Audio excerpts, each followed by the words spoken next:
I'm so happy to have you here, truly. We've been trying to make this happen for such a long time, but, you know, life gets in the way sometimes. Yes. Can you just take us back a little bit in time, just so we can get to know you a little more? Where you grew up, how you grew up, and how you got to be doing what you're doing right now. The quick version, because there's been a lot of life. I grew up in the Sutherland Shire and I still live there. I haven't left, only to travel, never to live. I feel like that kind of happens. It's like Bondi. Yeah. It's the Bondi bubble. It's the kind of the Shire And it was bubble. kind of unintentional. We had plans to live other places, but when we started looking and other places didn't have everything that we had, which mainly was family. With a young family, family support is massive. Like, you know, like if you have it, it's amazing. When you don't, it's really hard. So I grew up there, and then I've done so many things. I like laugh at how many jobs I've had. It's kind of a joke between Nathan and I, because from 15, he knew he wanted to be a graphic designer, and that's what he did. I'm so mad at those people that know what they want and just get it done. Because I'm like you. I've had here, there, and everywhere, babe. jobs. Yeah. I'm like hairdressing. I was a teacher, a primary school teacher. Really? Yeah. So I went to uni and did a communications degree. Yeah. And then, before that, I worked at Virgin Airlines for a gap year. As a hostie? As ground staff. Okay. And then what like with the... I didn't always use the paddles, kind of just for fun. I was like the first intake for Virgin when they started in Australia that long ago. Wow. Showing my age. And then went to university and did communications and then education, because I thought I wanted to be a teacher in Indonesia. Taught for a little bit. I was a creative arts teacher, and then got into primary school or high school? Primary schools. Yeah. And then I went into magazines and then started Blacklist. Well, Nathan started and I was still in the magazines, and then I came across when I had our first child. Okay, wow. Okay, that is a very short, condensed That's a short version. You're right, a huge kind of life. But you said earlier, when we were in hair and makeup, that your kind of rule between you and your husband, Nate, is to have no plan. Yes, the plan was always to have no plan and just kind of let life, not like we were very much, we're not, who of us really are in control of our lives? I don't feel like we are. But we sort of were just like, let's just do what we felt we were passionate about doing when we felt passionate about it. So people often sort of say to me, what do you do, or what's Blacklist? And sometimes I don't know. Or I'll often say this week it's a design studio. Sometimes it's a brand. Sometimes, I don't know, sometimes it's renovating houses. Sometimes it's doing things like this. It's really just whatever opportunities we get. If they resonate with us, we take them. If they don't, we don't. And we don't really have a plan for the studio. I think it's like 11 years of the studio now, and it's been very evolutionary. And we're right now in a new season where we've kind of opened up again to take on clients, which we sort of haven't done for 5 years, which is wild to think about. Clients as in, if I'm a client, I come to you for branding. You know, we used to do a lot of work for like fashion brands and working and consulting with them and designing for them, you know, working even with people doing interior projects. It kind of spans so many elements of design now. So we're pumped to kind of be back doing that where we sort of started. Yeah. Sometimes you go full circle. That's right. Yeah. And I think as creative people, and I think this might be, I don't want to say it's a problem. It's definitely a problem. Maybe it's a problem, yeah.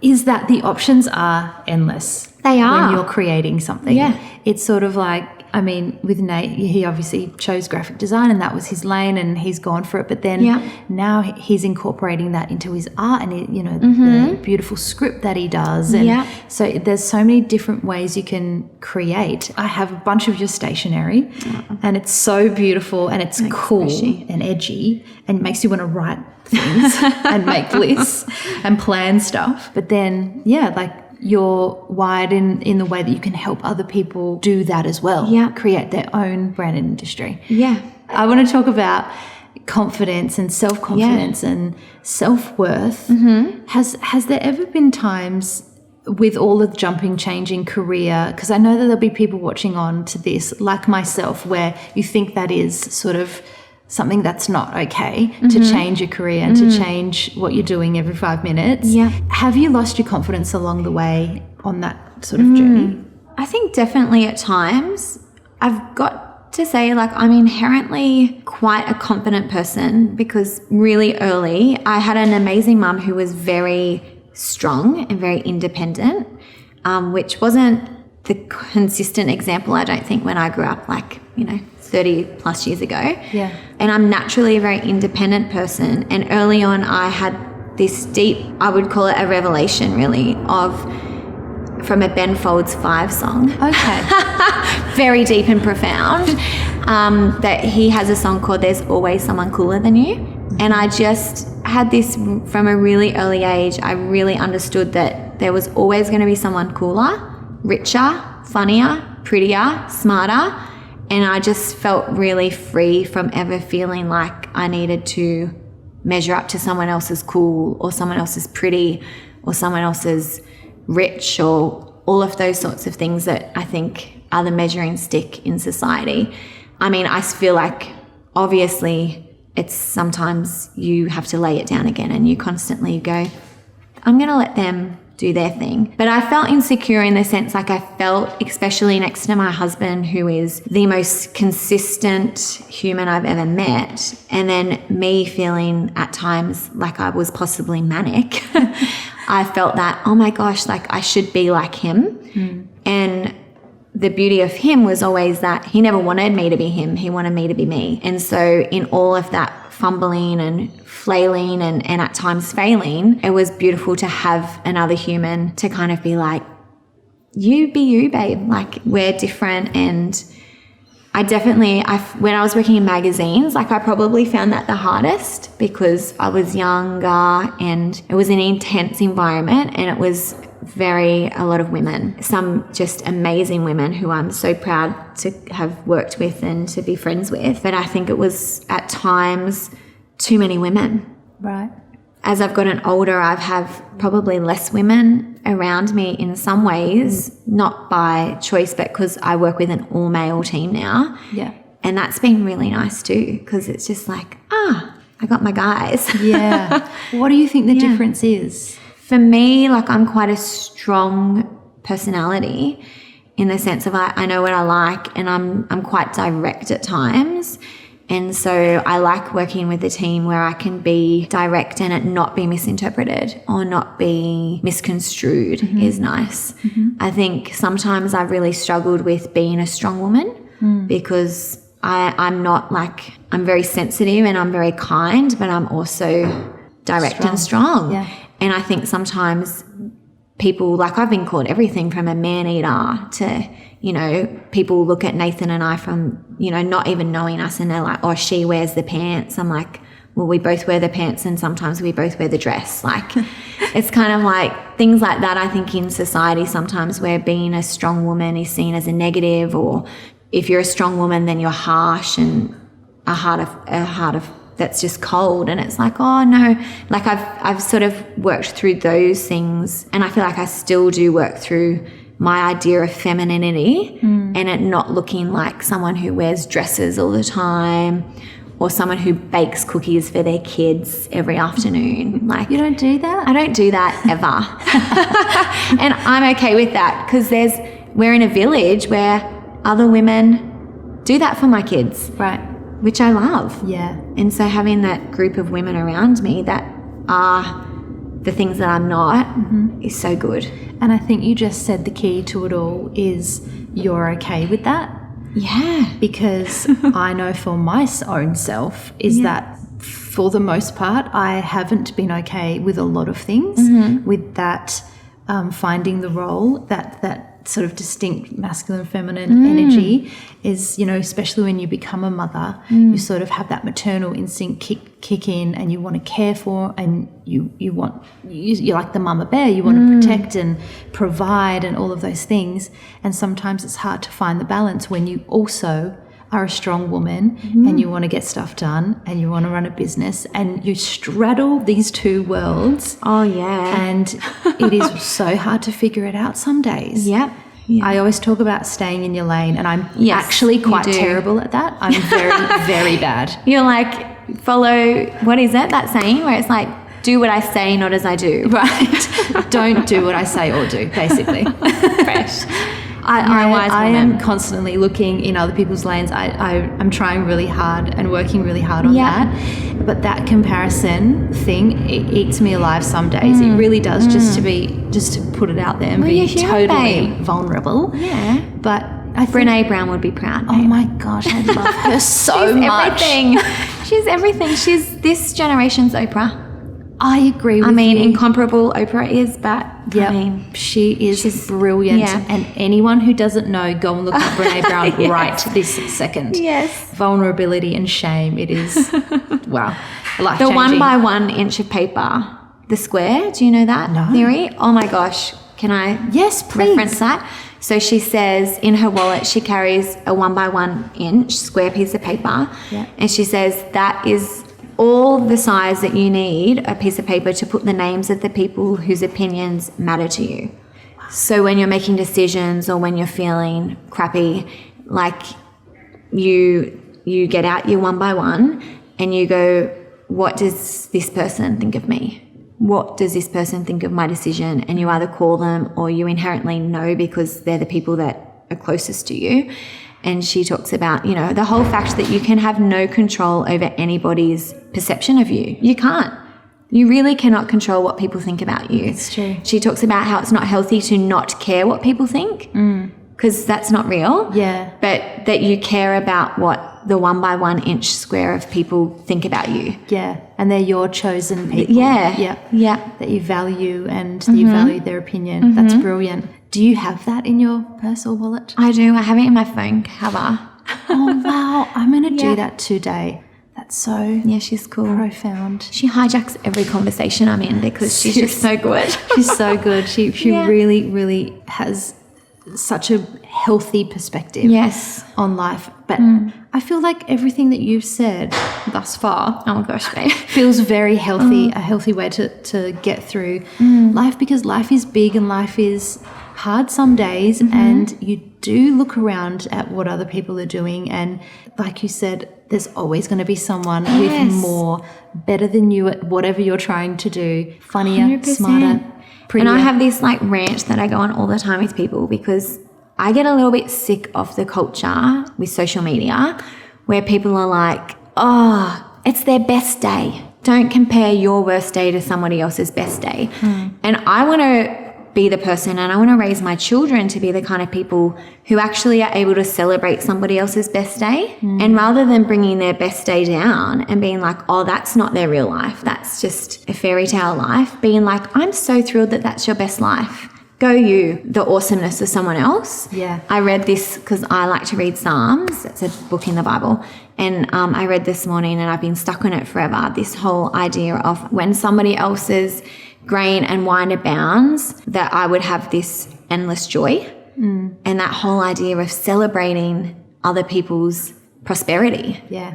Because I think we're in this generation where we are witness to so much of other people's prosperity, and I don't just mean financial, but all of it. Yeah. And we are so quick to maybe be like, oh, I'm going to feel better about it by being like, that's just, they're just putting the highlight reel out there. Yeah. It's not their real life. Yeah, but I'm like, What if it is? What if it is? Yeah. Like, it doesn't have to make you feel worse. Like, Yeah. it should make you feel inspired and be like, amazing, Yeah. go you. Such a great lesson, Janie. Yes, You're the next because- Brené Brown. No, it's Not so, a psychologist. it's so true. It is so true. And I talk about this with my husband a lot. We actually don't have it in us to not be happy for people. If our friends or people that we see around us are doing something great or achieving something But that's a grace. Like, you have a grace and a gift for that. Well, I think so. And I think it needs to be out there more that you're right. We need to teach our kids that to be happy for people is actually a gift to somebody else. You're releasing them to be exactly who they are and not feel embarrassed or shameful or whatever. Yeah. And your children. Oh, my kids. 3 beautiful babies. Oh, they're the best. Tell me their names, tell me their ages. I have Willow Eva. She's 9. I have Dare Ocean, not Dan. It's so funny. Every time you say his name, I have to spell it because people are like, Dan. I'm like, no, Dan's a great name. But his name, Dare. And then Rocco, or he likes to be called Rocky, Rocky C. Rocky C. As in like, SCEA. Okay, C. Okay. Wow. Yeah. Go, mama. Oh, babe. I describe it as a constant party. That's a really good way to put it. Yes. We always say we're not busy and tired. We're full and stretched. Oh my God. Honestly, you need to write a book. It's just like, well, I will at some point in time when I get time. Can you tell me your experience with your second baby? Yes. Dare, not Dan. Yes. Dare Ocean. So Dare was he was a surprise babe. We weren't planning to have another child. He came, hence probably the gap, but he arrived with, well, Lozzie wrote a poem and it says, like, here you arrived with a bang and you stole the show. A little bit too loud at first, fireworks. Wow. And then the last line is, oh, the unnamed colours that you are, because Dare was born and I had a cesarean with all of my children. Mm-hmm. Say what you will. Was that your choice? Willow, no, because I had placenta previa with her, so I wasn't allowed to labour. Dare, I was like, I've already had one Caesar. I'm going to go another. They were sort of like, why don't you try to push? And I mean, thank God that I just felt, no, I feel like I need to have another Caesar. Mm. And I was like, before Willow, I was desperate to have that natural birth, no drugs, like, you know, the hero woman, and anyone who's done it is like, I'm like, right, worship. But I was just like, another Caesar. So we had him and it was all very exciting because with Willow, I was completely under. So it took 2 hours to get back to my room to see her. Oh. Yeah, like I signed my life away for Willow and they were like, you won't have any more children most likely. We have to give you like a full hysterectomy. That's like what their plan was. And it didn't go to plan. It went amazing. So I got the opportunity to have Dare. When you're in that moment, was that because you don't really have time to think that through? Because well, I did. This was the thing. Like I was hospitalized for a week before I had her, because they were literally like, if you're going to labor, you have 7 minutes to live, because I had the placenta. So if the placenta comes away, like, you bleed and you have 7 minutes of blood in you. Oh my gosh. Yeah, so then it was just like full bed rest. I couldn't even go outside once I went into that hospital. I was like, can my husband just take me in a wheelchair to see the sky? And they're like, no, it's too dangerous. Just lay down and lay on the bed. Wow. Yeah, and so every day the obstetrician would come and see me and he's like, oh, I've got another thing that I need you to sign and tick off. And I was like, what is it today? So I had placenta previa, but then the placenta was at the front. So they had to cut through the placenta to get the baby out, the only way. And so they're like, the most likely thing that's going to happen is you're going to bleed and we're going to have to just take everything out to keep you safe and get the baby out. All that to say. So then I had Dare and I was awake for Dare. So I was like, oh my gosh, I get to be awake for my baby. And it was all just very normal. He was delivered and you heard this scream and then it just went deathly quiet. I kind of didn't really notice, to be honest. I was just like, it's a boy, because we never found out what we were having. Mm-hmm. And Nate was like taking photos. They're amazing. Yeah, then it was quiet and then they were pushing the emergency thing and everyone's fluffing. But then I'm looking and my baby's just on a table limp next to me with no doctor, only nurse, because there was no sort of indication in pregnancy that there was anything different about this pregnancy. Mm-hmm. Dare was born with trisomy 21, which is commonly known as Down syndrome. Mm-hmm. And he was also born with a complication where he was born with no nasal passageways. So he had nostrils, but behind it was bone. And so he couldn't breathe. Babies can't breathe through their mouth. Because you're kind of like, oh, just breathe through your mouth, baby. But they can't. And so he was born and couldn't breathe, hence why he went silent. And then, thank God, like he was intubated quite quickly and he was sort of taken away. We were like, what on earth is going on with our baby? After I'd sort of been recovered a little bit, they wheeled me up to where he was. he was there and I got to touch his head, and it was really interesting. And I always think this is fascinating, like on the science and the creation of touch. His oxygen levels were really low, like they were really concerned. And then as soon as I started stroking his head, his oxygen saturation stats just climbed and climbed and climbed. It was like, yeah, it was wild. All of the staff were like, this is bizarre. So yeah, his oxygen stats went up, and then I sort of said to the pediatrician, oh, what's going on? Why is he like this? Like, he's intubated, he's just all tubes. And they said, we're not sure. We don't know if he has a lung infection or if he has this condition called choanal atresia. And he said, we're not sure. Some babies are just born with that, but it is more common in children with Down syndrome. And I was just like, oh, that's such a weird thing to say. And we sort of were like, oh, okay. And we'd taken some photos, and then they were like, we need to send him over to Sydney Children's Hospital. We have to get him over there ASAP. And we were just like, and I think in our heart of hearts, in retrospect, like, we knew that our baby had Down syndrome, like in that moment.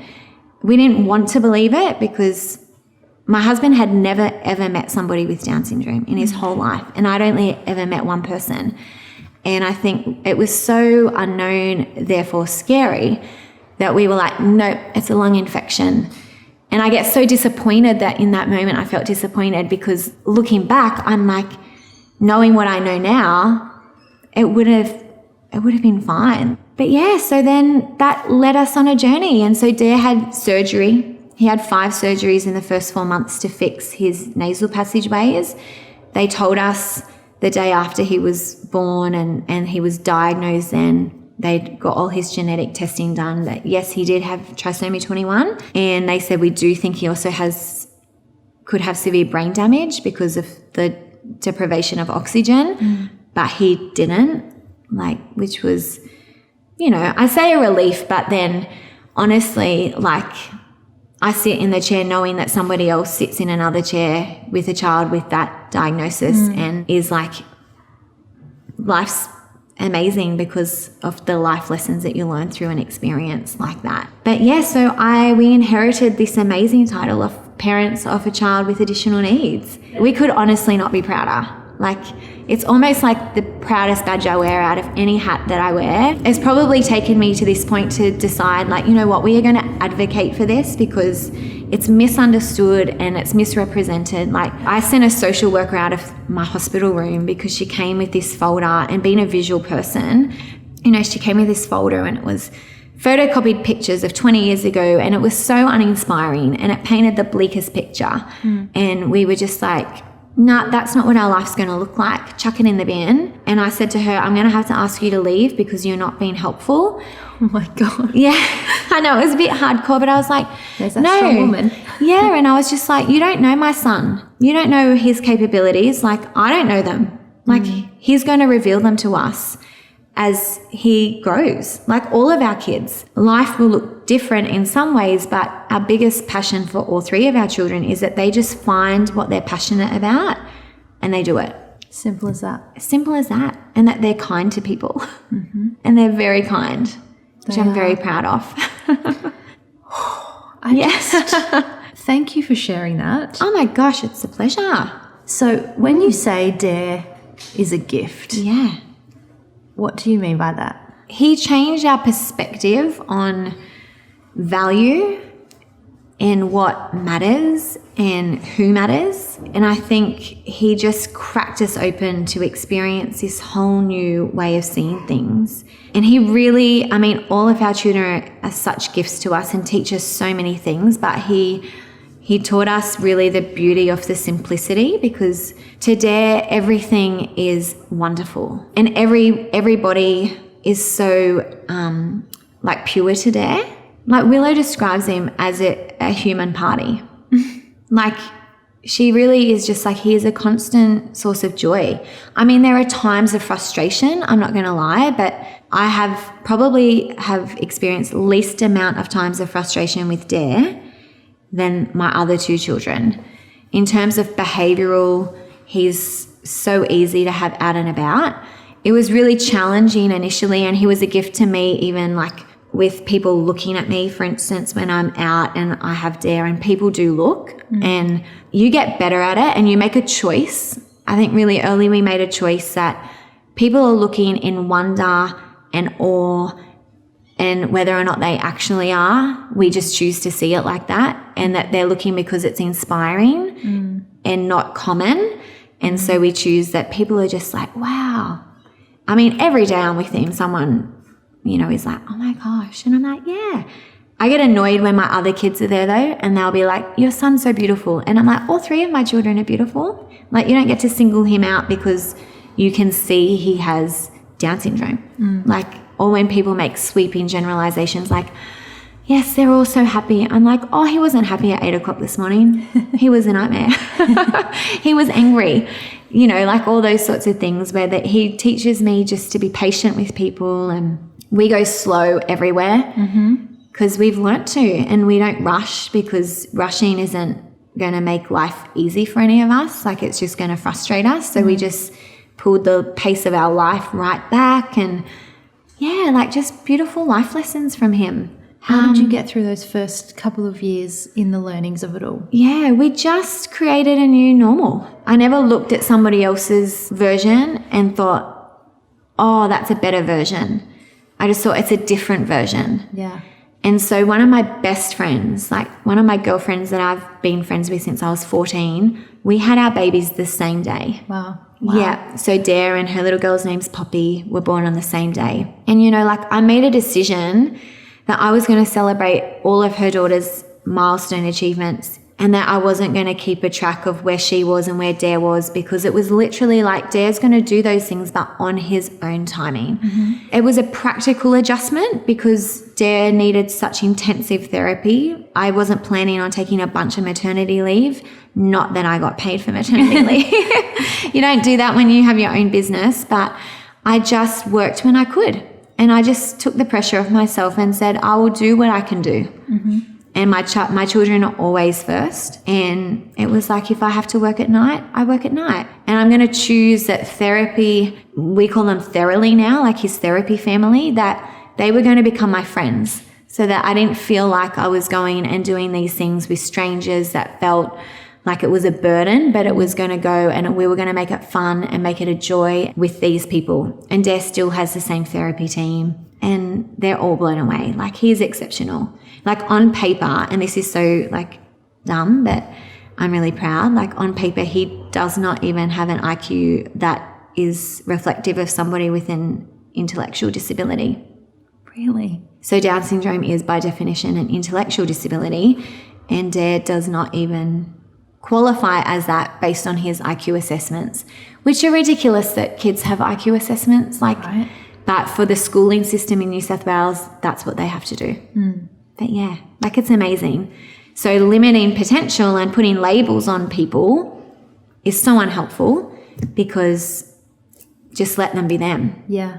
And the possibilities are there to be had. They are. Like, we know kids, like we know one family in the States, John has this sock company that turns way over $1 million a year, and he has Down syndrome, and all of his staff have Down syndrome. And he's a really successful businessman because his dad, who is also successful, but saw the potential in his son, and his son, like John, had this wild passion for socks, like always wanted to wear crazy socks. And the dad just was like, you know what, let's just foster that. And support that and encourage that, and now they've built an empire. And I get excited, like, because I really do think Nathan's going to redefine for Dare and in Australia what it looks like for young people living with a disability to have success. Incredible. It's exciting. Incredible. Yeah. If you could send a message, I suppose, to any other family who might be about to experience this, or are in the midst of this right now, what would be your words of encouragement to them? Oh, call me. And then it would really be, and people used to say this to me, and people say it about every baby, I feel like just enjoy your baby. But I really would just like enjoy your baby. Don't choose a victim mentality. Yeah. Don't think, why did this happen to me?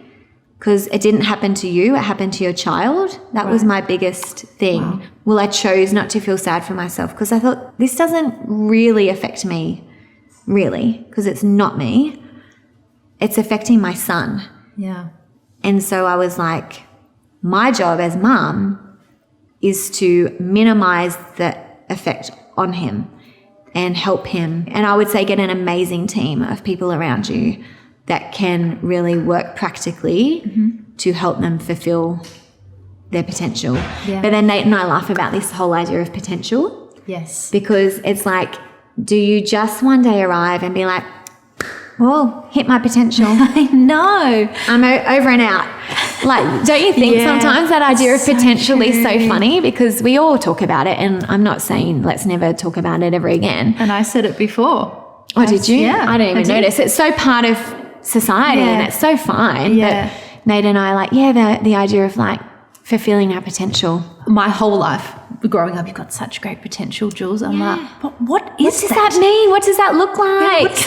What am I supposed to do with that? I'm like, oh, can I just be me? Yeah. And not have this pressure of like fulfilling something. Yeah, like just, you're supposed to be over here. Yeah. But you're not just quite short. there yet. Yeah. Keep trying though. Yeah. And you're like, don't give up. I'm like, let's just give up on all the stuff that doesn't matter. Get on with being kind to people, having fun.